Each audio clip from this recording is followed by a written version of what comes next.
Jangan pernah berpikir rizkimu hilang. Jangan pernah berpikir rizkimu tidak ada. Rizkimu ada, tapi hatimu yang seringkali sempit melihat rizki itu. Hidup ini mudah, yang sulit pikiran kita. Rizki itu lapang, yang sempit hati kita. Hidup ini murah, yang mahal gengsi kita. Assalamualaikum warahmatullahi wabarakatuh.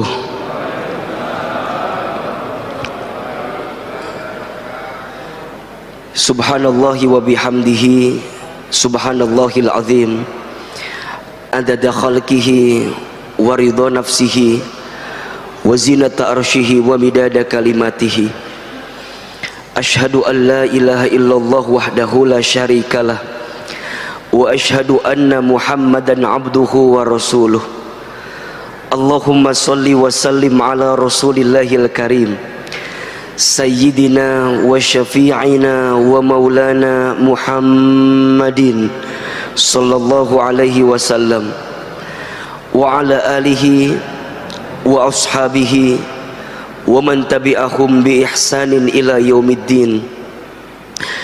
Rabbi a'udzubika min hamadzati syayatin wa a'udzubika rabbi ayyahdurun.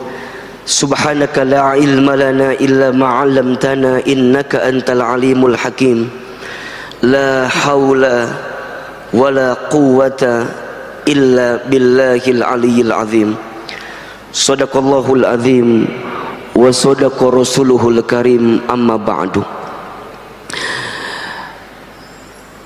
Yang sama kita hormati dan kita muliakan para alimil ulama, para kiai, para ustadz, para guru yang ada di Masjid An-Nabawi.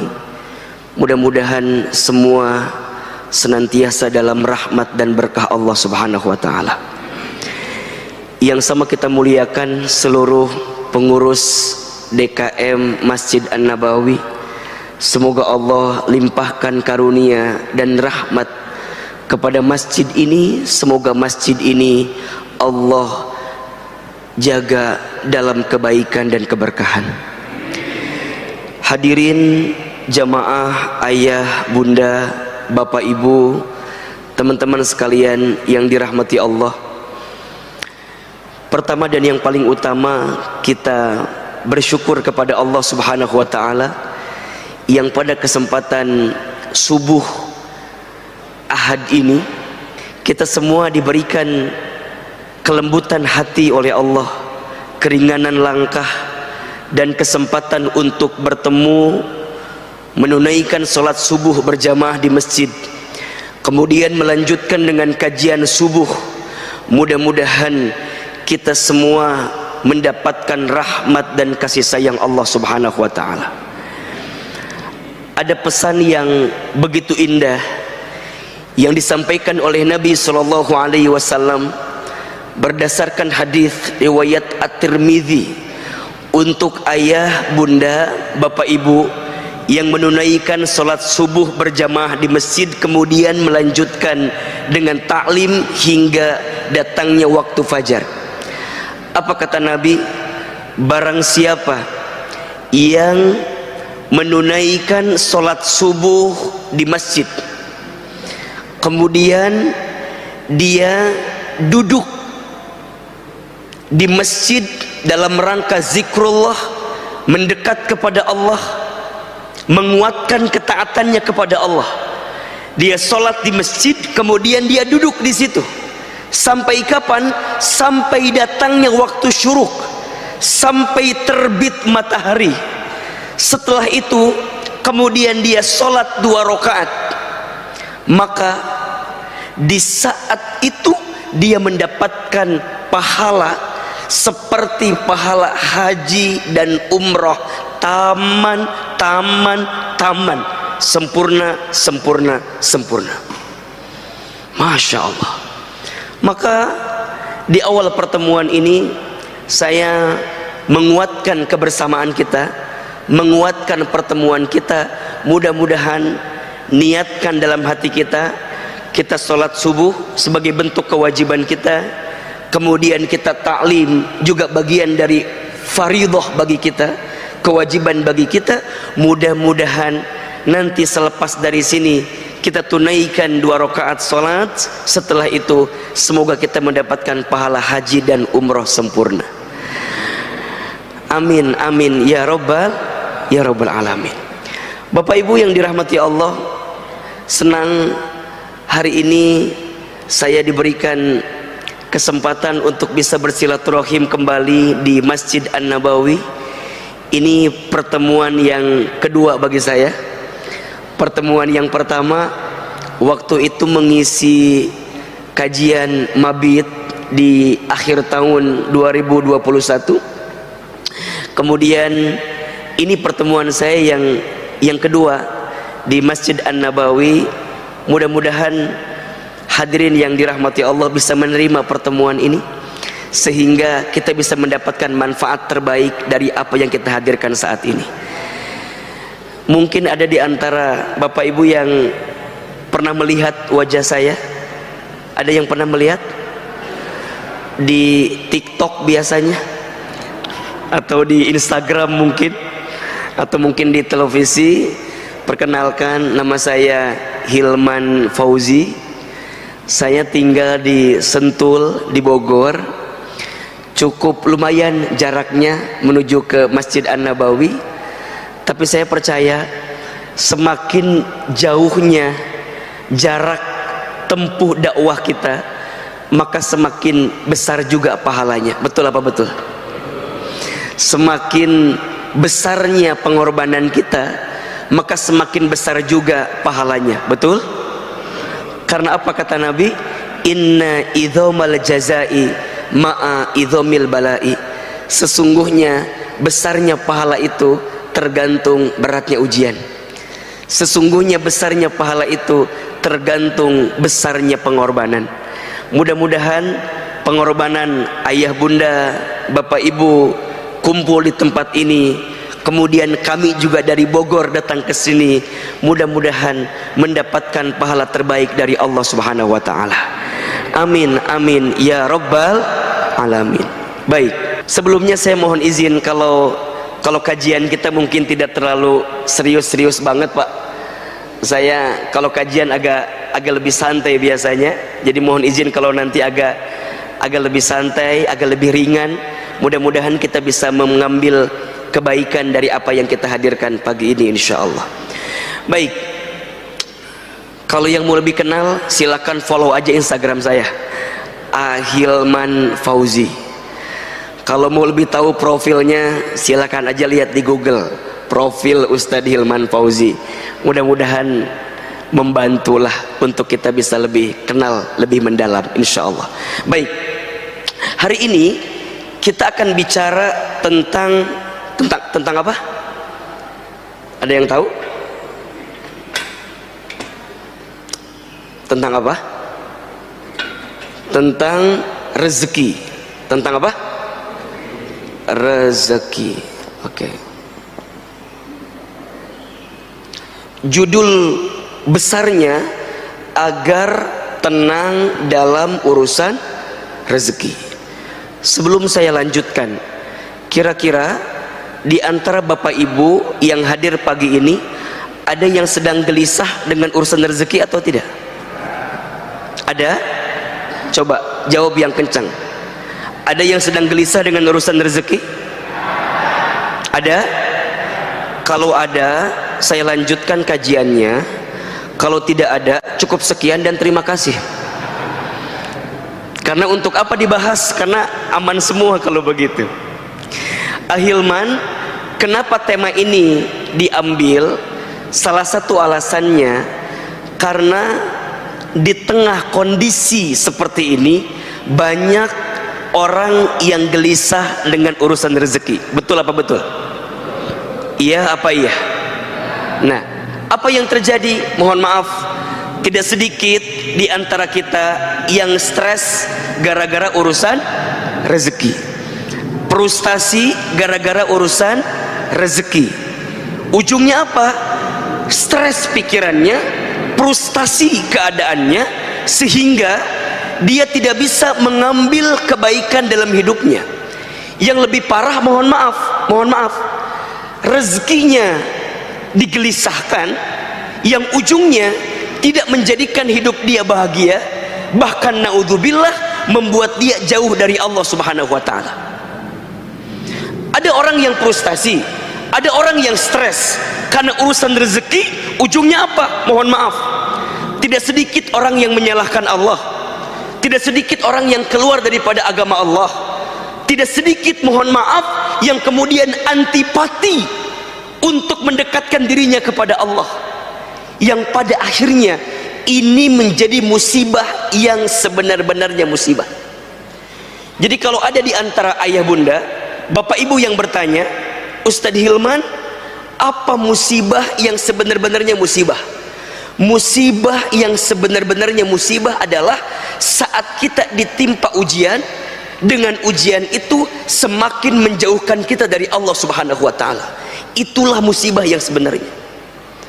Makanya kalau ada di antara kita, mohon maaf ya, diberikan ujian, diberikan masalah, tapi dengan ujian itu, dengan masalah itu malah semakin membuat kita jauh dari Allah, maka sungguh itulah musibah yang paling besar dalam kehidupan kita. Karena seharusnya, ini rumusnya, seharusnya kalau ada seseorang yang diberikan ujian, diberikan masalah, dengan ujian dan masalah itu semakin membuat dia dekat dengan Allah, maka disitulah anugerah yang sebenarnya. Termasuk dengan urusan rezeki. Kalau ada yang diuji pada bab urusan rezeki, ketika ujian itu datang malah menjadikan kita jauh dari Allah, lalai kepada Allah, lupa kepada Allah, maka sungguh itulah masalah yang paling besar dalam kehidupan kita. Maka insya Allah di pagi hari ini kita coba akan bahas secara lebih sederhana apa yang harus kita pahami tentang rezeki, sehingga kita bisa lebih tenang dalam urusan rezeki. Sampai di sini jelas atau tidak? Jelas? Baik. Tolong catat, ada 4 konsep atau ada 4 prinsip tentang rezeki berdasarkan Al-Quran dan hadis yang harus kita pahami sehingga mengantarkan ketenangan dalam hati kita. Ada berapa? Ada berapa? Ada 4. Kita percepat. 1, rezeki itu sudah dijamin.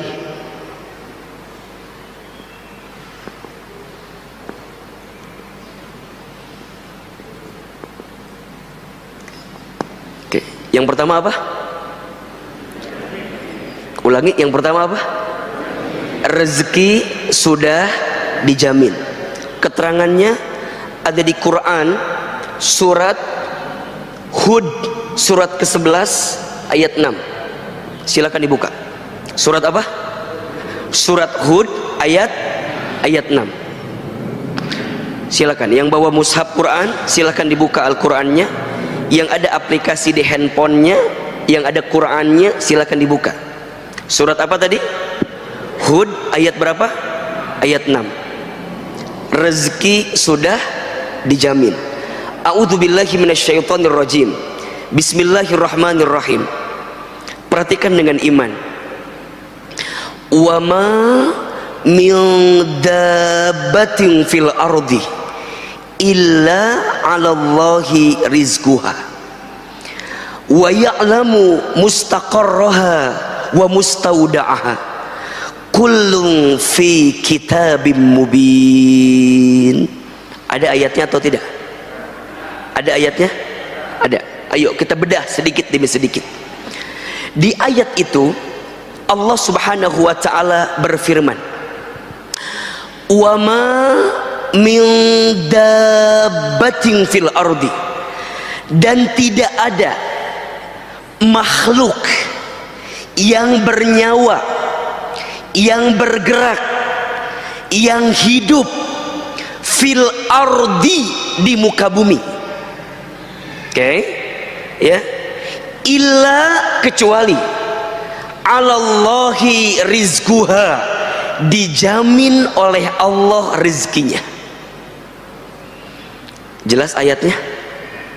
Ada ayatnya? Tidak ada satu makhluk pun, bahkan jika kita menggunakan terjemahan yang lebih rinci, dabbah itu dipahami dengan makhluk yang melata, dengan makhluk yang melata.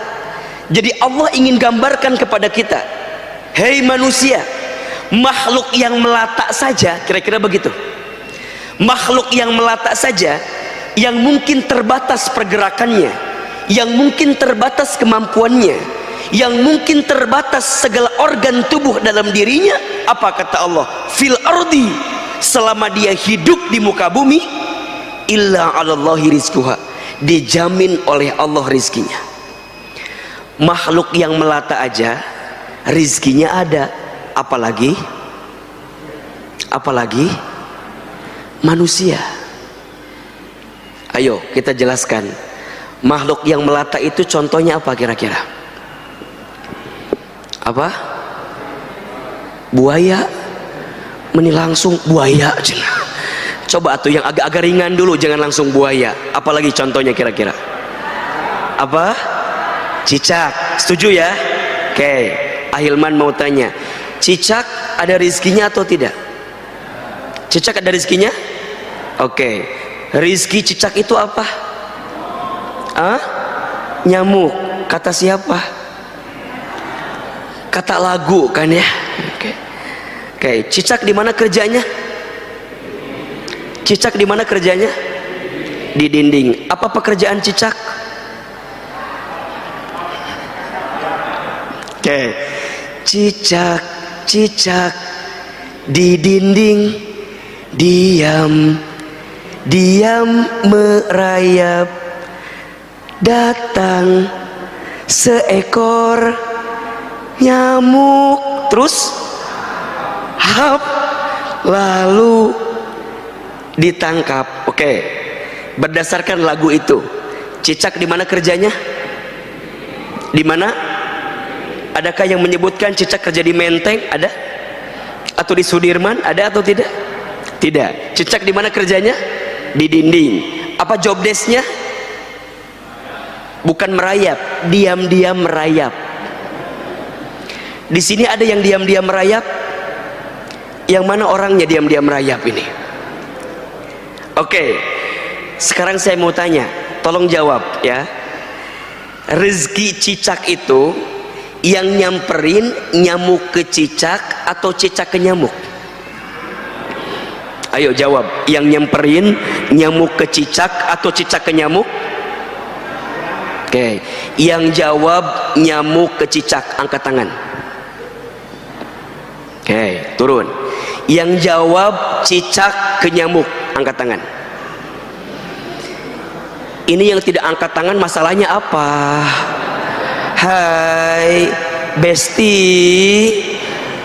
ada apa gerangan kawan? Masalahnya apa ini? Ini yang nggak ngacung masalahnya apa? Oh Ustadz, saya milih yang ketiga. Apa? Dua-duanya saling bergerak. Nyamuk nyamperin cicak, cicak nyamperin nyamuk. Betul apa enggak? Jadi pilih 1, 2 atau 3. Berapa Pak? Enggak 4 aja sekalian? Betul Ustadz, bukan hanya nyamuk yang nyamperin cicak, tapi juga cicak nyamperin nyamuk. Mana Ustadz? Itu hap. Hap bergerak apa enggak? Untuk hap itu bergerak atau tidak? Sekarang saya tanya lagi, pertanyaannya sekarang, Bapak Ibu tahu tidak berapa kali hap yang dibutuhkan oleh cicak untuk mendapatkan satu nyamuk? Ayo. Berapa kali hap yang dibutuhkan oleh cicak untuk mendapatkan satu nyamuk? Berapa? Ibu berapa? 3. Ibu yakin? Apakah ibu bagian daripada keluarga cicak? Begitu yakin menjawabnya 3 Ustadz. Baik, catat ya. Saya pernah baca penelitian, Pak. Ternyata cicak itu kurang lebih setidaknya membutuhkan 92 kali hap untuk dapetin satu nyamuk. Kalau nggak percaya, nanti malam bergadang ya. Lihat bagaimana cicak, bener nggak 92 kali. Sekarang saya nanya, yang kedua pertanyaannya. Tadi cicak berapa kali butuh hapnya? Berapa kali? Simpenlah. Banyak, betul? 90 kali. Pertanyaan saya, mengapa cicak bisa konsisten melakukan gerakan diam-diam merayap dengan kondisi yang terbatas, bahkan kemudian dia hap sebanyak 90 kali lebih? Mengapa cicak bisa konsisten? Kalau bahasa kitanya, mengapa cicak bisa istiqomah? Gitu ya kira-kira ya, untuk hap sebanyak 92 kali. Kenapa coba? Kenapa? Baik, ini kata kuncinya, illa 'alallahi rizquha. Karena cicak yakin rizkinya dijamin sama siapa? Dijamin sama siapa? Pertanyaannya, cicak aja yakin. Halo, halo. Kalau saya bilang halo, jawab hai ya. Halo, hai. Cicak tadi berapa kali hapnya? 92. Kenapa bisa konsisten begitu? Karena cicak apa? Yakin rizkinya siapa yang menjamin? Cicak aja yakin bisa konsisten dengan rizkinya. Mengapa kita manusia tidak yakin kalau Allah menjamin rezeki kita? Maka mohon maaf jika ada di antara Bapak Ibu, teman-teman sekalian yang hari ini sedang galau dengan rezeki, tolong catat baik-baik.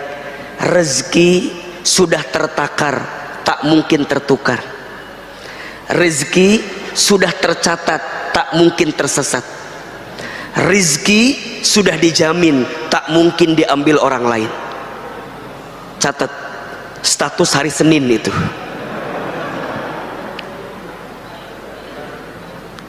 Hari apa? Hari Senin.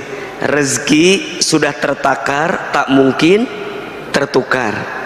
Rezeki sudah tercatat, tak mungkin tersesat. Rezeki sudah dijamin, tak mungkin diambil orang lain. Berarti apa Ustaz? Illa 'alallahi rizquha. Yang menjamin rezeki kita siapa? Allah. Yang mengatur rezeki kita siapa? Allah. Yang menakar rezeki bagi kita siapa? Allah. Pertanyaannya, mengapa kita masih tidak yakin dengan rezeki kita?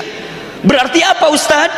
Selama kita hidup, kata kuncinya, selama kita hidup di muka bumi, maka selama itulah masih ada catatan rezeki untuk kita. Dan itu pun pula yang langsung disebutkan oleh Nabi SAW. Apa kata Nabi? Ya ayuhan nas, wahai manusia, inna ahadakum lan yamuta hatta yastakmila rizquhu. Sesungguhnya kamu sekalian tidak akan pernah mati, tidak akan pernah wafat, hatta yastakmila rizquha, sampai sempurna rizkinya. Itu siapa yang bilang? Siapa yang bilang? Rasulullah SAW. Kita tidak akan pernah wafat, tidak akan pernah mati sampai sempurna rizkinya. Fala tastabti'ur rizqa. Maka jangan pernah berpikir rizkimu tidak ada. Kenapa? Karena selama engkau hidup, selama itulah Allah menjamin rizki untuk kita. Berarti mohon maaf, kalau hari ini kita masih bisa bernafas, masih ada rezeki atau tidak? Masih. Kalau hari ini kita masih bisa membuka mata, masih ada rezeki atau tidak? Masih. Maka tolong catat baik-baik ya, ayah, bunda, jamaah yang dirahmati Allah. Kalau pagi hari ini kita masih bisa bernafas, Allah masih berikan usia, kita masih bisa membuka mata, kita masih bisa menggerakkan diri kita, maka di saat yang bersamaan masih ada catatan rezeki untuk kita. Mohon maaf, jangan pernah berpikir rizkimu hilang. Jangan pernah berpikir rizkimu tidak ada. Rizkimu ada, tapi hatimu yang seringkali sempit melihat rizki itu. Hidup ini mudah, yang sulit pikiran kita. Rizki itu lapang, yang sempit hati kita. Hidup ini murah, yang mahal gengsi kita. Catat status hari Selasa itu ya. Maka ini yang pertama, Ahilman kuatkan kepada yang hadir hari ini. Konsep pertama yang langsung disampaikan oleh Allah dalam Al-Quran, rezeki sudah dijamin. Kalau rezeki sudah dijamin, berarti ada yang menjamin atau tidak? Ada. Maka jangan khawatirkan sesuatu yang sudah dijamin. Nah, ini konsepnya nih. Jangan mengkhawatirkan sesuatu yang sudah dijamin. Rizki itu sudah dijamin. Yang belum dijamin apa, Ahilman? Yang belum dijamin adalah rizki kita itu berkah atau tidak. Itu yang belum dijamin. Dengan rizki itu jadi amal soleh atau tidak, itu yang belum dijamin. Dengan rizki itu kita bersyukur atau tidak, itu yang belum dijamin. Sedangkan rizkinya sudah dijamin, tapi keberkahan rizkinya belum dijamin. Apakah rizki saya mengantarkan ke surga atau tidak ya Ustaz? Itu. Apakah rizki saya yang saya dapatkan bisa meningkatkan iman saya atau tidak ya Ustaz? Bisa menambah amal soleh saya atau tidak ya Ustaz? Bisa menambah kebaikan atau tidak ya Ustaz? Maka mohon maaf, jangan sibuk dengan berapa banyak rizkimu, tapi sibuklah seberapa berkah rizkimu. Karena itu yang menjadi ketenangan dalam kehidupan kita. Hanya konsep awalnya kita harus meyakini dulu kalau rizki sudah dijamin oleh siapa? Oleh Allah. Maka nanti masuk konsep yang kedua. Apa? Konsep yang kedua itu rezeki harus dijemput. Apa yang kedua? Rezeki harus dijemput. Ustadz, kan rizki udah dijamin. Iya, tapi mohon maaf, walaupun rizki sudah dijamin, tetap kita diperintahkan untuk menjemput rizki itu. Jadi menjemput rizki ini perintah siapa? Perintah siapa? Perintah Allah. Kenapa di sini Ahilman menyampaikan kalimatnya dijemput, bukan dicari? Sekarang saya mau tanya, dijemput dengan dicari beda atau sama? Beda. Di mana bedanya? Biar cepat jawab aja, di situ gitu ya. Di mana bedanya? Di situ. Ahilman, apa bedanya dijemput dengan dicari? Kalau dijemput itu sudah ada, kalau dicari belum tentu ada. Konsepnya rizki sudah ada, betul? Tinggal tugas kita apa? Menjemput rizki itu. Nah sekarang pertanyaannya, kalau ada orang yang tahu rizkinya ada, tapi mohon maaf, dia tidak bisa mendapatkan rizki itu, kira-kira yang salah apa? Yang salah apa? Yang salah rizkinya atau cara menjemputnya? Saya ulangi, Bapak tahu ada orang di situ. Misalnya, Ustadz tahu ada orang janjian di daerah kita nih? Bandar Wijaya. Oke. Ustadz tahu di situ tempatnya. Tapi saya malah ambil jurusan ke Bekasi. Nyambung apa enggak? Ketemu apa enggak? Enggak kan? Berarti yang salah orang yang saya mau jemput atau salah saya yang menjemputnya? Salah saya yang menjemputnya kan? Rizki itu ada, cuman mungkin kita cara menjemputnya yang nggak pas. Mungkin salah angkotnya, mungkin salah busnya, mungkin salah jurusannya, mungkin salah caranya, sehingga tidak mengantarkan kebaikan pada rizki itu. Nah, ketika bicara dijemput, nah ini. Jemput rizki itu ada dua. Satu, ada menjemput rezeki dengan ikhtiar, namanya ikhtiar bumi. Ikhtiar apa? Ikhtiar bumi. Yang kedua, ada menjemput rezeki dengan ikhtiar langit. Ulangi. Ikhtiar menjemput rezeki ada berapa? Ada dua. Satu ikhtiar apa? Ikhtiar bumi. Dua ikhtiar apa? Ikhtiar langit. Oke.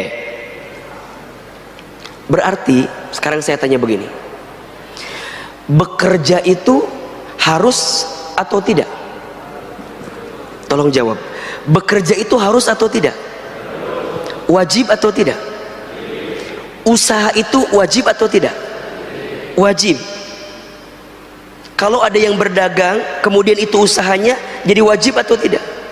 Jadi wajib. Usaha itu wajib, ikhtiar itu wajib,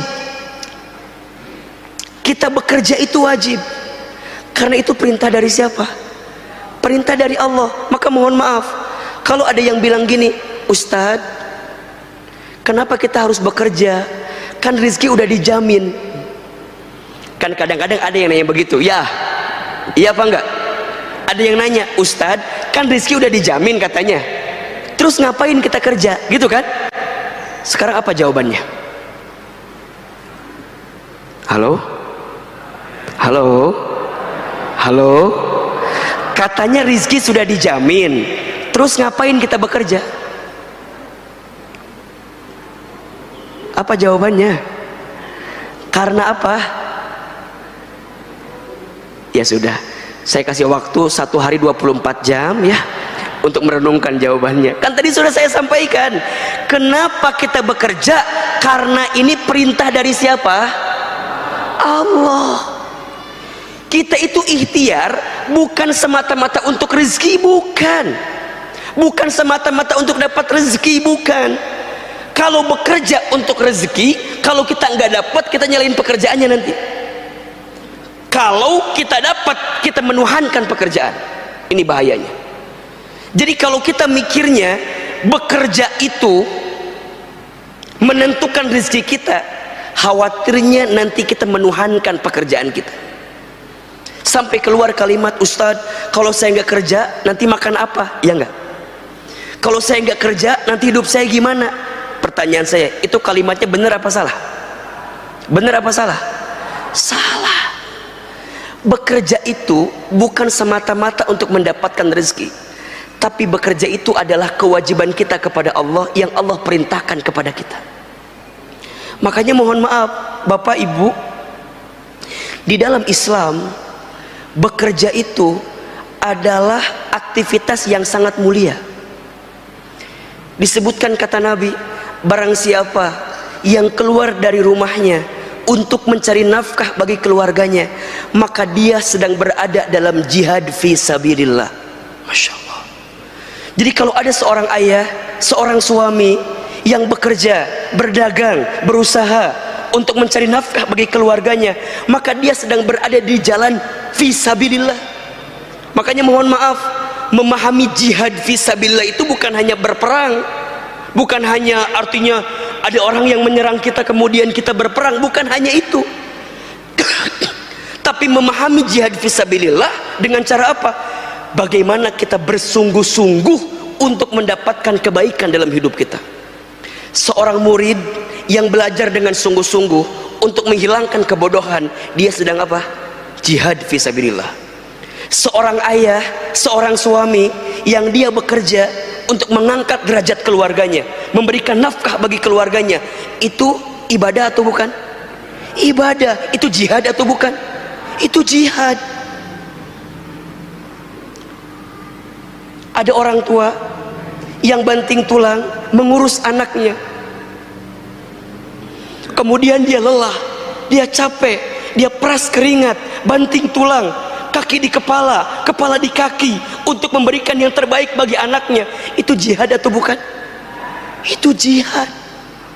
Maka ikhtiar itu adalah kewajiban kita kepada Allah, sedangkan rizkinya tetap Allah yang mengatur untuk kita.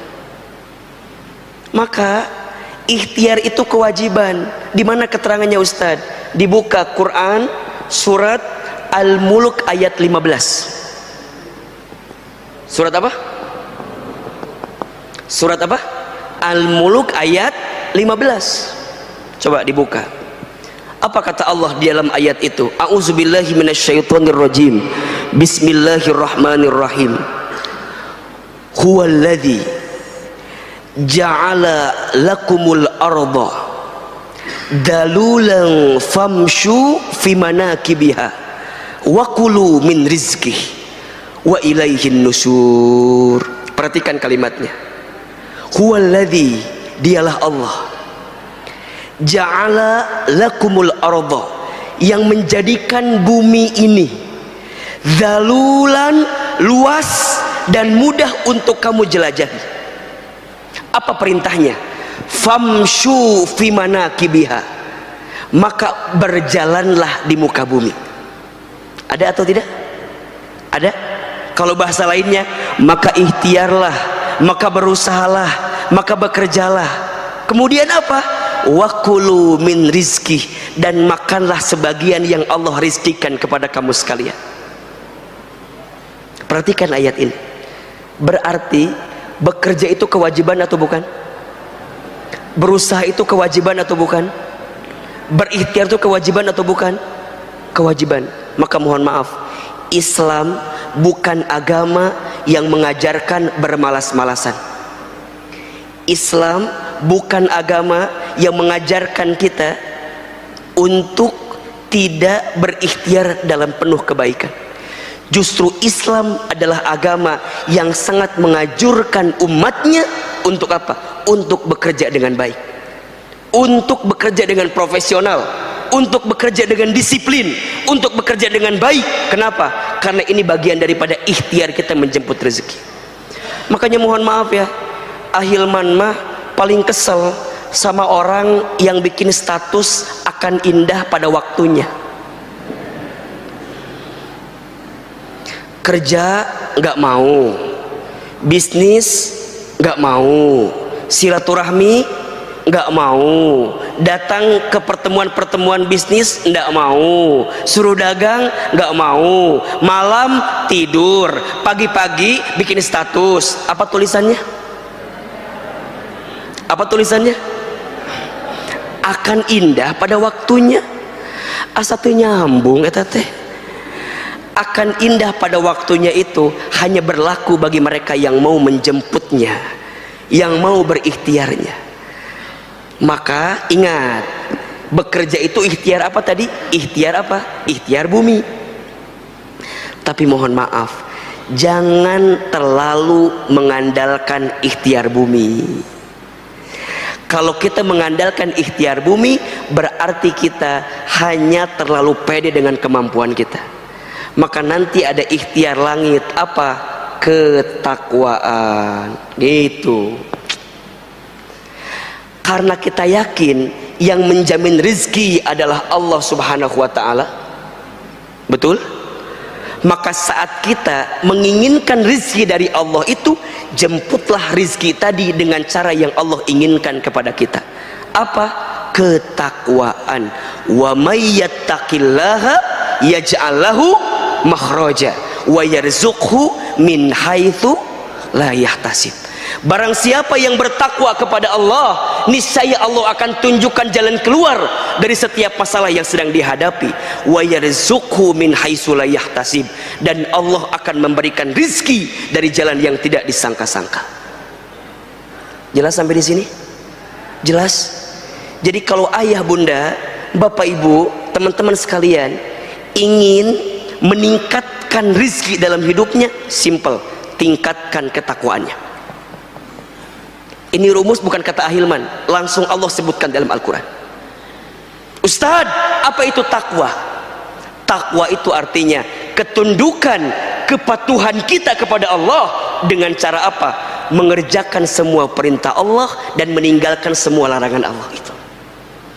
Maka nanti, lihat. Maka nanti seseorang yang berikhtiar menjemput rezeki, jika ketakwaan yang menjadi landasannya, indikator rezekinya bukan banyak atau sedikit, bukan untung atau rugi. Kalau dia kerja, lihat gaji, bukan banyak atau besar kecil, bukan. Kalau dia dagang, mikirnya bukan hanya untung rugi, bukan. Kalau dia berikhtiar bukan jauh atau dekat, bukan. Tapi karena urusannya ketakwaan, maka dia akan berpikir begini, ini halal atau haram. Jelas? Ini mengantarkan saya ke surga atau ke neraka. Kalau saya bisnis saya ini membawa manfaat atau madarat, itu yang jadi pertimbangan dalam dirinya. Jadi pertimbangannya bukan untung rugi, pertimbangannya bukan hanya profit atau loss, pertimbangannya bukan hanya banyak atau sedikit, tapi pertimbangannya adalah berkah atau tidak, halal atau haram, mengantarkan saya ke surga atau tidak. Maka apa perintah Allah kepada kita? Ayo engkau bekerja. Tapi ingat, ketika engkau berikhtiar, carilah yang halal dan carilah yang thayyib. Betul apa enggak? Jadi nanti ikhtiar bumi yang tadi kita awalnya harus kerja, iya, tapi ditambah lagi kerjanya harus halal, harus baik. Quran surat Al-Baqarah ayat 168 dikuatkan lagi dengan Quran surat Al-Baqarah ayat 172. Coba dibuka. Surat apa? Al-Baqarah ayat berapa? 168 dan surat Al-Baqarah ayat 172. Perhatikan. A'udzubillahi minasyaitonirrajim. Bismillahirrahmanirrahim. Apa perintah Allah kepada kita? Ya ayyuhan nas, wahai manusia. Yang dipanggil siapa? Yang dipanggil siapa? Manusia. Kalau ada ayat yang diawali dengan ya ayyuhan nas, maka ayat ini sifatnya universal.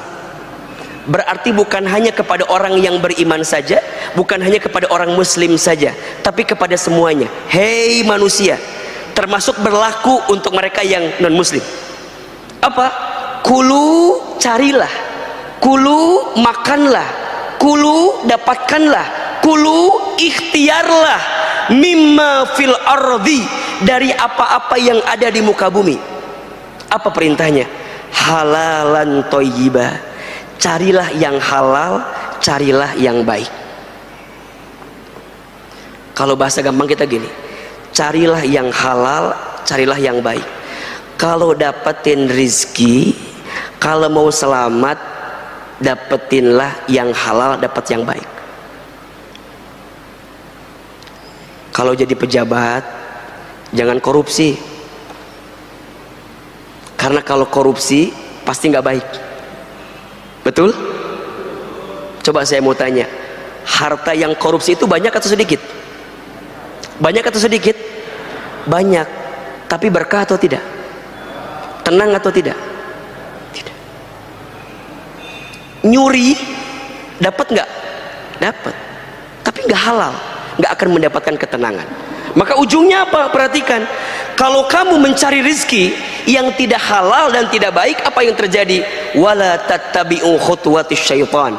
Janganlah engkau mengikuti langkah-langkah syaitan. Berarti mohon maaf ya, kalau kita berikhtiar menjemput rezeki, patokannya bukan halal, bukan baik, berarti kita sedang mengikuti langkah siapa? Langkah syaitan. Apa ujungnya? Perhatikan, innahu lakum aduwwum mubin.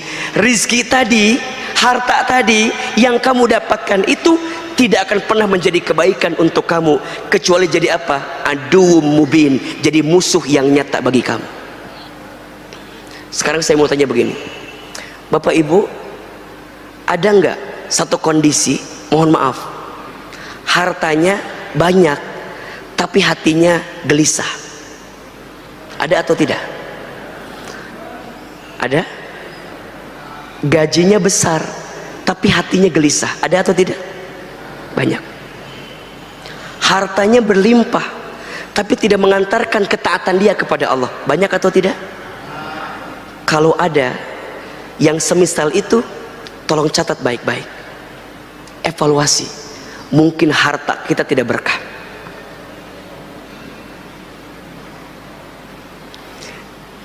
maka patokannya bukan seberapa banyaknya, bukan seberapa besarnya, tapi seberapa besar keberkahan dalam diri kita yang bisa kita dapatkan. Karena perintahnya apa? Halalan thayyibah. Ini siapapun, bukan hanya orang Islam ya. Kalau kita mau tenang, kalau kita mau bahagia, kalau kita mau mendapatkan kebaikan, maka carilah harta dengan halal, dengan baik, pasti tenang, pasti tenang. Tapi mohon maaf, perhatikan surat Al-Baqarah 172, levelnya naik. Coba lihat, ketemu ayatnya? A'udzubillahi minasyaitonirrajim. Ya ayyuhalladzina amanu, wahai orang-orang yang beriman. Di ayat 172 yang disapa siapa? Yang disapa siapa? Orang beriman. Jadi kalau yang tadi yang disapa manusia, kalau yang ini yang disapa siapa? Orang beriman. Perhatikan kalimatnya, bagus sekali. Kulu min thayyibati ma razaqnakum.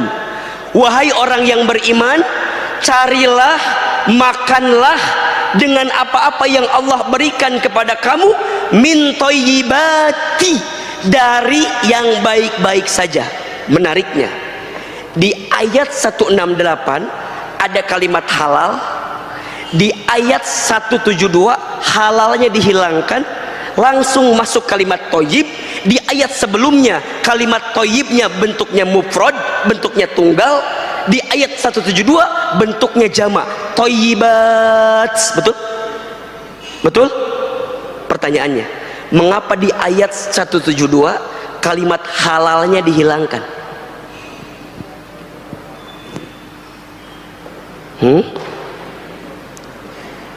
Yang disapa tadi siapa? Yang disapa siapa? Orang beriman. Allah ingin menegaskan kepada kita bahwa apa? Kalau orang beriman udah pasti akan ngambil yang apa? Yang halal. Insyaallah. Kalau orang beriman udah pasti ngambil yang halal. Jadi kalau ada orang yang mengaku beriman tapi masih hobi dengan yang haram, maka dipertanyakan imannya. Karena bagi orang beriman sudah tidak usah lagi ditanyakan mengambil yang mana ya, ngambil yang mana, udah pasti yang haram dia tinggalkan, yang halal dia ambil. Sehingga apa ujungnya? Min thayyibat, mungkin yang didapatkan sedikit, tapi thayyibat, memberikan kebaikan yang banyak. Itu poinnya tuh. Kalau tadi masih orientasinya halal, baik, tapi kalau orang beriman, ketika makin kuat imannya, makin kuat ketakwaannya, ya, dia mencari yang halal. Tidak penting berapa banyak dia dapatkan, karena yang paling penting Allah berikan kebaikan kepadanya. Maka nanti apa kuncinya? Lanjut kalimatnya, washkuru lillah in kuntum iyyahu ta'budun. Dan bersyukurlah kamu kepada Allah, ya, jika kamu adalah orang-orang yang menyembah Allah, jika kamu adalah orang yang mau disebut sebagai hamba Allah subhanahu wa ta'ala. Jadi saya mau tanya, bagi orang beriman ada yang kurang atau tidak? Bagi orang yang beriman ada yang kurang atau tidak? Halo, ada atau tidak? Mohon maaf, bagi orang beriman tidak ada kata kurang dalam urusan rezeki. Karena bagi orang beriman semuanya cukup yang Allah berikan kepada kita. Betul atau tidak? Betul atau tidak? Coba saya mau tanya, ada tidak yang kurang? Kalau kita beriman ya, saya tanya nih, ada atau tidak yang kurang yang Allah berikan kepada kita? Ada atau tidak? Demi Allah, tidak ada yang kurang yang Allah berikan kepada kita.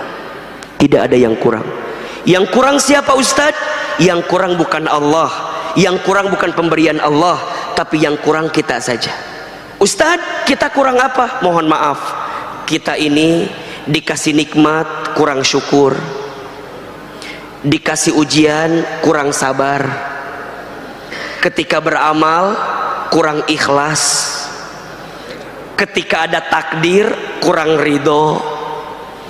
kalau dikumpulin kurang ajar.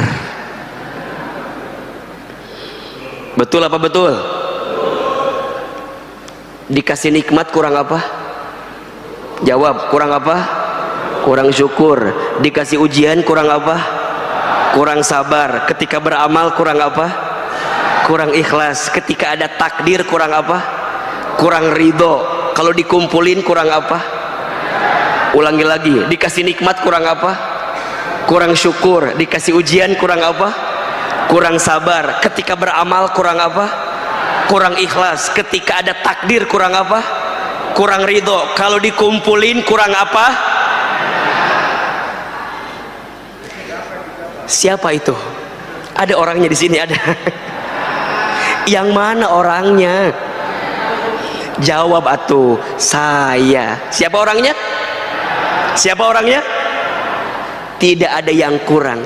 Selama engkau menjemput rezeki, maka selama itu Allah berikan kebaikan kepada kita semua. Maka ingat, ikhtiar menjemput rezeki itu ada dua. Ada ikhtiar bumi, cari yang halal, cari yang thayyib. Ada ikhtiar langit, tingkatkan ketakwaan kita kepada Allah, maka Allah akan berikan rezeki kepada kita. Jelas sampai di sini? Ustadz, kalau ketakwaan bisa meningkatkan rezeki, berarti kemaksiatan bisa menghambat rezeki. Insya Allah. Saya ulangi, kalau ketakwaan bisa meningkatkan rezeki, berarti kemaksiatan bisa menghambat rezeki. Mohon maaf, mengapa ada yang diuji? Mohon maaf ya, ada orang yang hartanya Masya Allah berlimpah, tapi keluarganya tidak rukun, anak-anaknya tidak soleh-soleha. Coba tanyakan, mungkin masih ada harta yang tidak baik yang kita makan, sehingga mengantarkan sesuatu yang tidak baik juga dalam kehidupan kita. Betul atau tidak? Apa kata Nabi? Tidak akan pernah tumbuh daging dari harta yang tidak halal. Yang ada adalah kegelisahan, kekecewaan, ketidaktenangan, sehingga mengantarkan keburukan dalam kehidupan kita. Maka Bapak Ibu sekalian yang dirahmati Allah, prinsip yang kedua, rizki harus dijemput. Bagaimana cara menjemputnya? Ada dua. Ikhtiar buminya diperbaiki, ikhtiar langitnya dikuatkan. Ketakwaan kepada Allah Subhanahu wa taala. Ustadz, apa di antara amalannya? Catat ini ya. Ada 5S. Ada berapa? 5S jalan ketakwaan yang bisa kita tingkatkan untuk memudahkan rezeki kita. Ada berapa tadi? 5S. S yang pertama, sholat. Apa? Sholat. Ayah bunda, bapak ibu, jika ingin baik rezekinya, perbaiki sholatnya. Ini rumus, ini rumus. Kalau rezekinya ingin tambah baik, perbaiki apa? Sholatnya. Langsung rumus ini disebutkan di dalam Al-Quran, surat Toha ayat 132. Surat apa? Quran surat ke-20 ayat 132. Perhatikan apa kata Allah. Wa'mur ahlaka bis salat, dan perintahkanlah keluargamu untuk salat. Wastabir alaiha, dan bersabar-sabarlah dalam salat itu. Perhatikan ya, keluargamu salat, kamu perbaiki salat ya, dan salatnya harus sabar. Maksudnya apa? Jaga salat, jaga salat. Ingat, kalau salatnya udah baik, salatnya udah benar, apa kata Allah? La nas'aluka rizqan, jangan pernah bertanya tentang rezeki. Masya Allah. Pertanyaannya, mengapa di ayat itu Allah menyandingkan antara salat dengan rezeki? Jawabannya, karena banyak di antara kita yang melalaikan salat karena sibuk mencari rezeki. Betul apa enggak? Betul atau tidak? Mengatasnamakan Ustaz kan lagi nyari rezeki, kata Ustaz kan wajib. Iya, tapi jangan menggadaikan kalimat engkau mencari rezeki, tapi di satu sisi engkau melupakan perintah Allah dalam salat yang Allah sampaikan kepada kita. Maka hati-hati, Apa kata Allah? Kalau sholatnya udah sabar, kalau sholatnya udah bener, la nas'aluka rizqan, jangan pernah bertanya tentang rezeki. Kenapa? Nahnu narzuquka, kami yang akan menjamin rizkimu. Wal akibatul littaqwa, karena itu akibat ketakwaanmu kepadaku, kata Allah. Ini rumus. Bapak Ibu, pengen baik rizkinya, perbaiki sholatnya. Pengen mudah rizkinya, maka permudah sholatnya. Kapan Ustaz sholat yang terbaik itu? As-sholatu ala waktiha, sholatlah di awal waktu, itu kata Nabi. Ada 3 amalan yang paling dicintai oleh Allah. Satu kali bertanya sahabat mulia Abdullah bin Mas'ud radhiyallahu an, bertanya, ya Rasulullah, ayyul a'mal ahabbu ilallah, amal apa yang paling dicintai oleh Allah? Kemudian baginda Nabi menjawab, yang pertama, as-salatu ala waktiha, salat di awal waktu. Catat ya, bukan tepat waktu, tapi awal waktu. Ustadz, apa bedanya awal dengan tepat? Beda. Kalau tepat waktu itu azan zuhur jam 12, kita sholat jam 2, masih tepat atau tidak? Masih tepat apa enggak? Masih tepat, masih boleh, masih boleh. Tapi kalau awal waktu azan zuhur jam 12, maka sebelum jam setengah 12 dia sudah siap-siap untuk menjemput sholat itu. Perbaiki sholatmu, maka Allah perbaiki hidupmu. Perbaiki sholatmu, maka Allah perbaiki rizkimu. 2, Ustadz, sedekah. Apa yang kedua? Sedekah. Mana qasat min malin sedekah, tidak akan pernah berkurang harta yang disedekahkan. Ingat, ada prinsip hidup namanya terima kasih. Apa namanya? Terima kasih. Apa maksudnya? Catat ya. Seberapa banyak yang ingin kamu terima tergantung seberapa banyak yang kamu kasih. Catat, status hari Rabu itu ya. Terima kasih. Seberapa banyak yang ingin kamu terima tergantung seberapa banyak yang kamu kasih. Ustadz mau tanya, Bapak Ibu pernah nggak dengar ada orang yang dermawan tiba-tiba miskin? Ada apa enggak? Asa nggak ada. Yang pelit miskin ada apa enggak? Ada. Ada. Yang dermawan miskin asa nggak ada.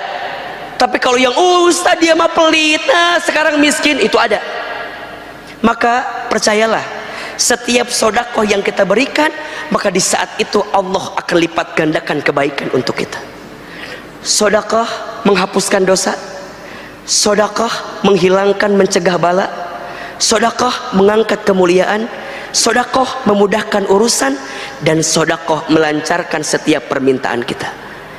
Ini teman-teman milenial, ada yang belum nikah nggak? Ada yang belum nikah? Yang mana orangnya? Antum kemana aja? Ini yang belum nikah nih, ayo, bentar lagi Ramadan. Emang nggak malu ditanya mulu kapan nikah pas Ramadan?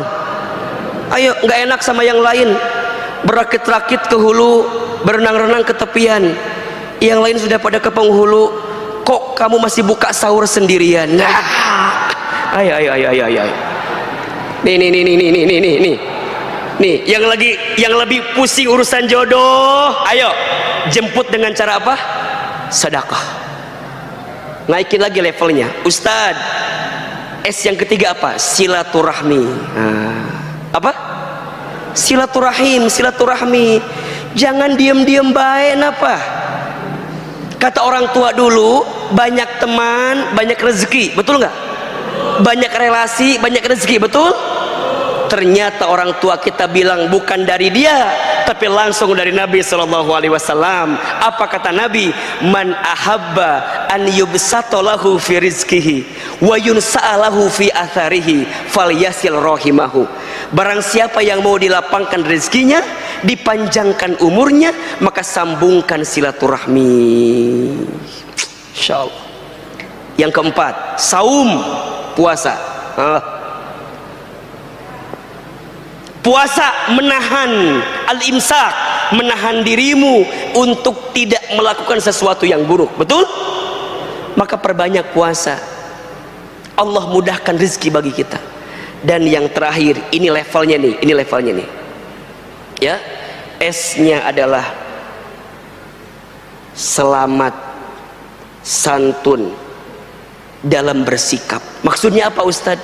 Dia punya akhlak yang baik dalam kehidupan. Inna rahmatallah qaribun minal muhsinin. Sesungguhnya rahmat kasih sayang Allah itu sangat dekat dengan orang yang senantiasa berbuat baik. Kalau kita ingin mendapatkan kebaikan, jadilah orang baik.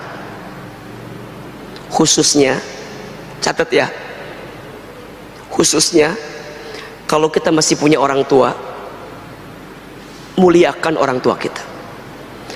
Karena keberkahan rizkimu itu ditentukan seberapa besar engkau memuliakan orang tuamu. Ridullah fi ridul walidain wa sukhtullah fi sukhtil walidain. Ridhonya Allah ada pada ridhonya orang tua, murka bencinya Allah ada pada murka benci orang tua. Mohon maaf kalau ada di antara hadirin sekalian yang hari ini sedang punya persoalan, sedang sempit, sedang sulit, sedang punya masalah, dan teman-teman sedang bingung, Ustaz, apa ya masalah yang sesungguhnya? Coba evaluasi. Mungkin ada perbuatan kita yang pernah menyakiti hati orang tua kita. Mungkin ada kelakuan kita yang pernah menyinggung perasaan orang tua kita. Karena satu kali saja kita menyakiti hati orang tua kita, menyinggung perasaan orang tua kita, maka jangan kaget kalau ada kekecewaan yang datang dalam kehidupan kita, khususnya kepada ibu kita. Satu kali sahabat bertanya, ya Rasulullah, kepada siapakah aku harus berbuat baik? Rasul menjawab, ummuka, kepada ibumu. Kemudian summa ummuka, kepada ibumu. Kemudian summa ummuka, kepada ibumu. Kemudian summa abuka, kepada bapamu. Ibu disebutkan 3 kali, bapak disebutkan 1 kali. Kenapa Ustaz? Ya, karena ada pengorbanan ibu yang tidak dilakukan oleh seorang ayah. Apa diantaranya? Ustaz sering bilang ada 5 air yang dikeluarkan oleh seorang ibu yang tidak akan bisa digantikan oleh anaknya. Ada berapa? Ada 5 air yang dikeluarkan oleh seorang ibu bagi anaknya yang tidak akan bisa digantikan oleh anaknya. Apa diantaranya Ustaz? 1, air ketuban saat ibu mengandung anaknya. 2, air darah saat ibu melahirkan anaknya. 3, air susu saat ibu menyusui anaknya. 4, air keringat saat ibu merawat membesarkan anaknya.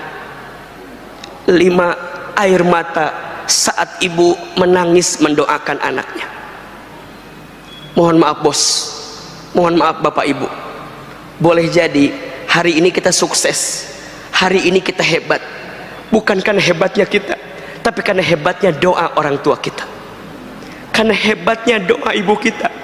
Maka jangan kaget kalau ada orang, kalau ada anak yang lupa berbakti sama orang tuanya, kalau ada anak yang lupa memuliakan orang tuanya, maka jangan kaget. Cek, itu urusan dunianya Allah porak-pogandakan, habis. Kenapa? Dia lupa menjemput keramat terbaik dalam hidupnya. Siapa? Orang tua. Maka ini anak-anak saya, adik-adik saya nih yang milenial khususnya, kalau antum rezekinya pengen lancar, pengen mudah, karirnya bagus, udah sayangi orang tua kita, muliakan orang tua kita. Karena Ahilman sangat percaya dengan izin Allah, apa yang hari ini saya dapatkan itu hasil daripada kebaikan orang tua saya. Sedikit saya cerita ya, saya itu waktu kecil bisa dibilang nakal lah begitu. Tapi ibu saya suka bilang, nanti Iman bakal jadi ustadz ya, mama doain. Itu tetangga sering komplain ke ibu saya, Bu, ini si Iman begini. Apa kata ibu saya? maafin anak saya ya, insya Allah nanti anak saya jadi ustadz katanya. Maka lulus SD saya dimasukin ke pondok, ke pesantren. Saya nyantren lah di pesantren. Mungkin Bapak Ibu pernah dengar pondok pesantren Darul Arqam. Salah satu alumninya Ustadz Adi Hidayat. Saya adik kelas beliau, beda 4 tahun atau 5 tahun dengan beliau di pondok pesantren. Saya sekolah di sana, saya mondok di sana. Selama saya mondok itu saya mengalami banyak proses kehidupan yang begitu panjang. Salah satunya saya banyak berinteraksi dengan ibu saya. Jadi ibu saya itu punya penyakit stroke. Jadi kalau makan itu harus disuapin sama saya gitu.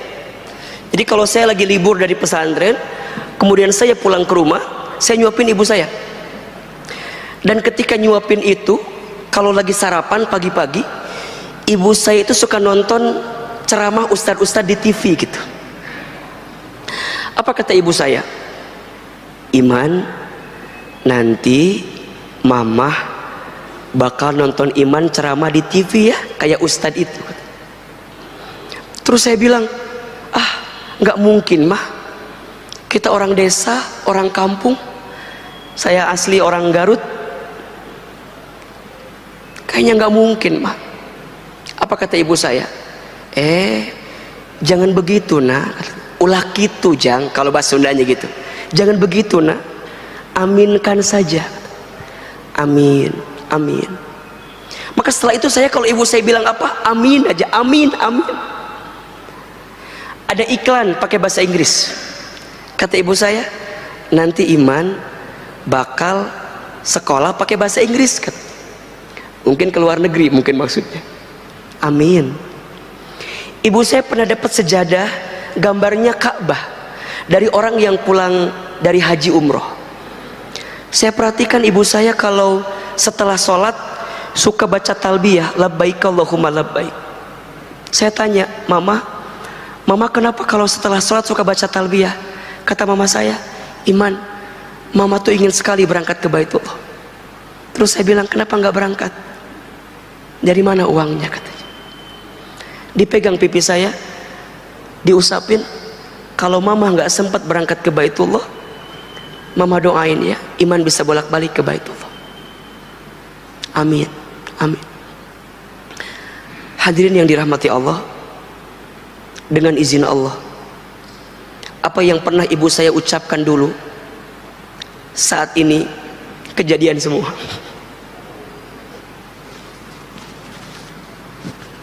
Ibu saya pernah bilang, nanti Iman, Mama akan lihat ceramah di TV katanya. Dengan izin Allah kejadian hari ini ya. Mungkin Bapak Ibu sering lihat di TVRI, salah satu guru yang kita temani, Syekh Fatur Rahman, yang setiap Sabtu pekan pertama malam minggu mengisi juga di sini kajian tasawuf. Mungkin kalau hari Senin Bapak Ibu bisa lihat kita di Trans TV subuh. Kalau saya tanya, itu bukan karena hebatnya saya, tapi karena hebatnya doa ibu saya. Bukan karena hebatnya saya, tapi hebatnya doa ibu saya. Ustadz senang, alhamdulillah, tapi saya sedih. Apa sedihnya? Ibu saya tidak sempat nonton saya di televisi, karena Allah lebih duluan panggil usia ibu saya sebelum saya bisa tampil di televisi. Saya dapat kesempatan berangkat ke Amerika, ke Jepang, ke Kanada dengan izin Allah.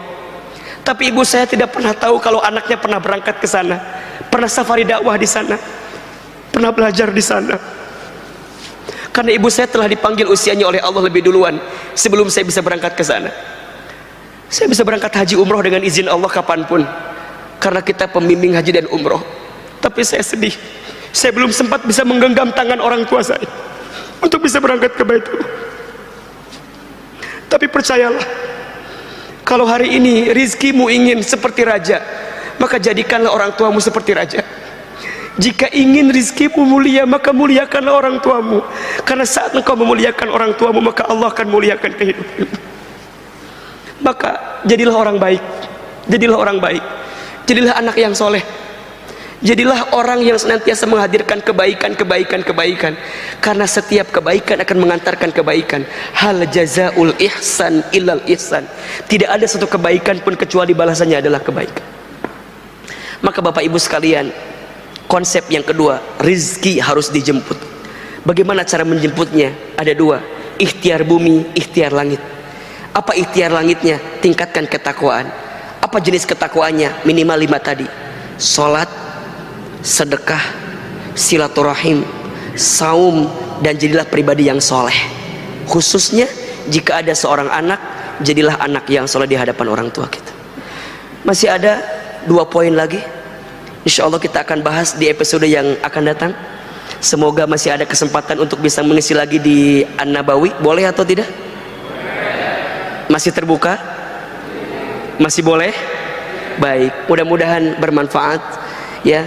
Pertama, jangan galau lagi, yakin rizki sudah dijamin. Dan yang kedua, rizki harus dijemput. Jemputlah dengan cara yang terbaik.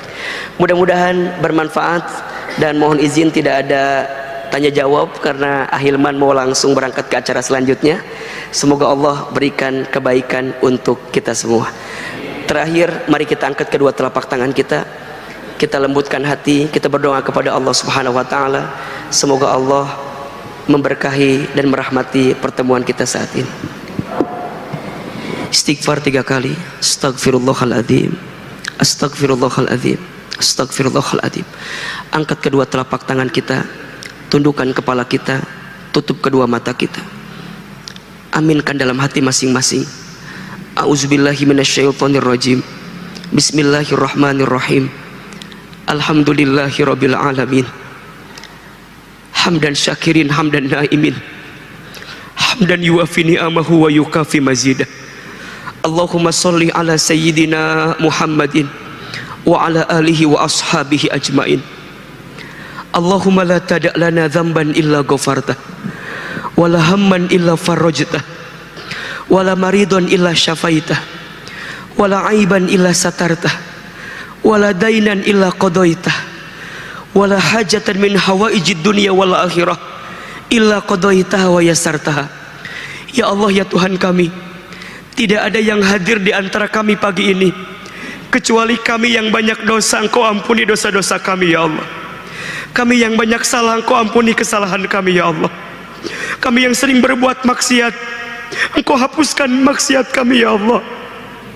Ya Allah, ya Rabbana, berikan kepada kami kesempatan bertobat sebelum kami wafat. Perbaiki diri kami ya Allah sebelum kami kembali kepadamu ya Rabbal Alamin.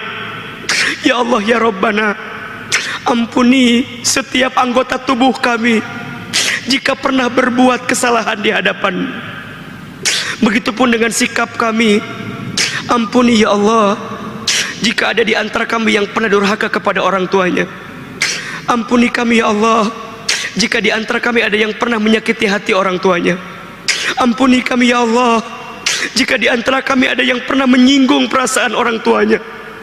Ya Allah, jangan golongkan kami menjadi anak yang durhaka ya Allah. Ya Allah, ampuni dosa orang tua kami ya Allah. Ampuni dosa ayah ibu kami ya Allah. Jika orang tua kami masih hidup, panjangkan umurnya ya Allah. Sehat afiatkan tubuhnya ya Allah. Bahagiakan hari-hari tuanya ya Allah. Dan mampukan kami memuliakan orang tua kami ya Allah. Namun jika orang tua kami sudah wafat, kami mohon ya Allah, lapangkan alam kuburnya. Terima iman Islamnya, ampuni dosa-dosanya, dan kumpulkan kami bersama orang tua kami nanti di surgamu ya Allah.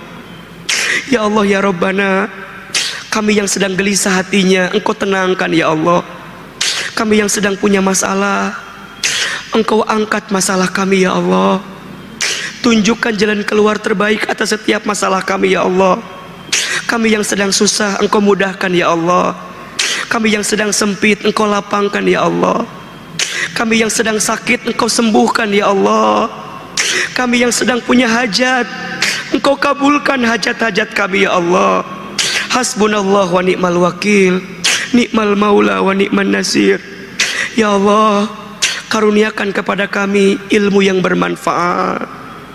Karuniakan kepada kami rezeki yang berkah. Karuniakan kepada kami ya Allah umur yang kami isi dalam ketaatan ya Allah.